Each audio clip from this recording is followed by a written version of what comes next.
તમને ગુજરાત અમે આરતી ઉતારવા નથી બેહાર્યા, અમે તમને ગુજરાતની સંસદમાં ધારાસભ્ય અહીંયાથી બનાવીને તમને મોઢા જોવા નથી બેહાર્યા, તમે પ્રજાના કામ કરવા માટે અને પ્રજાની પ્રશ્નની વાચા આપવા માટે અહીંયા બેહાર્યા છે. જો તમારે તમારા પોતાના ઘર ભરવા અહીંયા નથી બેહાર્યા, અમને એ પણ ખબર છે કે જો આ ખેડૂત બહાર નીકળો ને તો તમે ક્યાંય રહી શકો તેમ નથી. શું નામ છે તમારું? મારું રાજપરા ચંદ્રેશ. અને ક્યાંથી આવો છો? ઈશ્વરનગરથી. ઈશ્વરનગર. કેટલા જણા આવ્યા છો? આજે ઈશ્વરનગરથી લગભગ 400 જણા આવ્યા છે. અને શેમાં આવ્યા છો? બધાય બાઇક અને કાર લઈને આવ્યા છે. અને અહીંયા સમર્થનમાં આવ્યા છો, શું કહેશો? અમે અહીંયા ગુજરાત છાવણી ખેડૂત ગુજરાત છાવણીના સમર્થનમાં આવ્યા છીએ.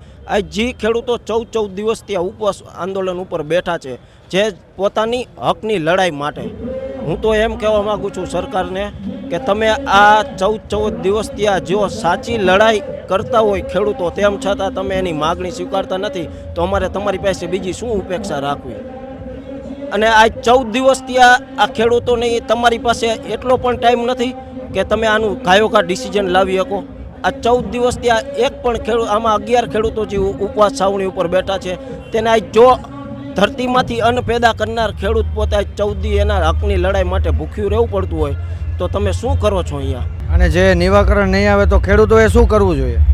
જો નિરાકરણ નહીં આવે તો ખેડૂતોએ ગાંધી ચિંધ્યા માર્ગે શાંતિપૂર્વક એના બધા આંદોલન ચાલુ રાખવા જોઈએ.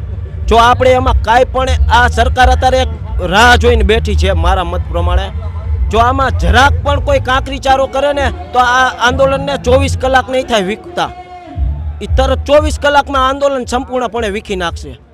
અને એટલા જ માટે હું બધા ખેડૂતોને આપના માધ્યમથી એમ કહેવા માગું છું કે આપણે આંદોલન શાંતિપ્રિય અને શાંતિથી રાખવાનું છે. આજ નહીં તો કાલ એને આવવું પડશે ને આવવું પડશે. અમે અમારો હક એને કોલર ઊંચો કરીને લઈશું. અમે તમને જો સત્તા ઉપર બેહાડતા આવડે ને પ્રજાને, તો અમને આ પ્રજાને સત્તાથી નીચે ઉતારતા પણ આવડે છે. એટલું યાદ રાખજો. સત્તા આएगी जाएगी, सूरज उगेगा हाथ में गा, लेकिन आप इतना घमंड मत करो कि हम कायमी के लिए सत्ता में है. सत्ता आज भी नहीं है, सत्ता कल भी चली जाएगी आपके हाथ में से. ઠીક હે? સત્તા કાયમી કોઈની રહેતી નથી અને રહેવાની નથી. એટલે તમને સત્તાનું અભિમાન હોય ને તો તમે સત્તાનું અભિમાન કાઢી નાખો અને તમે એને તમારા અભિમાનને ચૂર કરી નાખો.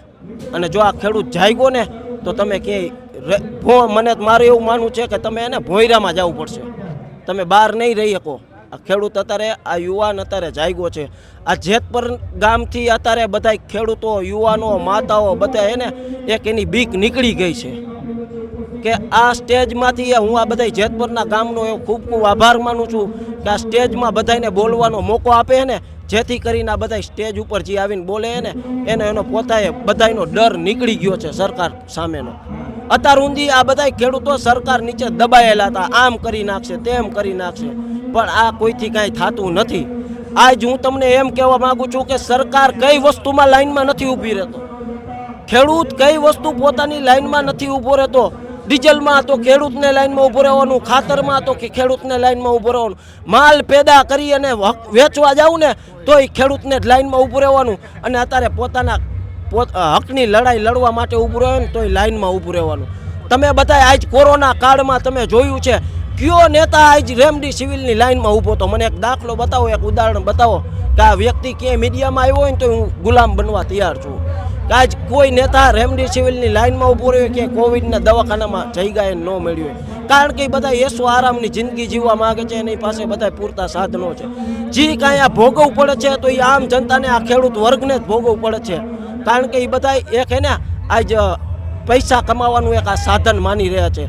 હું તો એમ કહેવા માગું છું આ નેવુલભાઈને કે એ છોટા સરદારનું બિરુદ આપવું ને તો એમાં કોઈ ખોટું નથી. કારણ કે આ નેતાઓ જો સત્તા માટે એને વેચાઈ જાય ને સત્તા માટે એ બધા પૈસા ભરતા હોય ને તો નેવુલભાઈને, મારા મત પ્રમાણે નેવુલભાઈને 2 નહીં 4 કરોડની ઓફર આપવામાં આવી છે. પણ નેવુલભાઈએ આજ સમગ્ર ગુજરાતના ખેડૂતનું વિચારી અને એને એ ઓફરને ઠુકરાવી દીધી. આજ સુધીમાં સરદાર વલ્લભભાઈ પટેલ એક એવા હતા કે જેને બધી એને માગણીઓ ઠુકરાવી હતી. કારણ કે એને દેશની ચિંતા હતી અને દેશ માટે ઈ લડતા હતા. આજ એવી જ રીતે મેહુલભાઈ બધાય સમગ્ર ગુજરાતના ખેડૂત માટે લડી રહ્યા છે. તેથી હું મેહુલભાઈને સત નમન કરવા માગું છું. કારણ કે તમે આ જે લડાઈ ઉપાડી છે સમગ્ર ગુજરાતના ખેડૂતની ઉપાડી છે. જો આમાં તમે સ્વીકારી લીધી હોત તમે તો એ આ આંદોલન કયુંનું આ બધાય સંપૂર્ણપણે પરિપૂર્ણ સરકાર કરી ચૂકી હોત.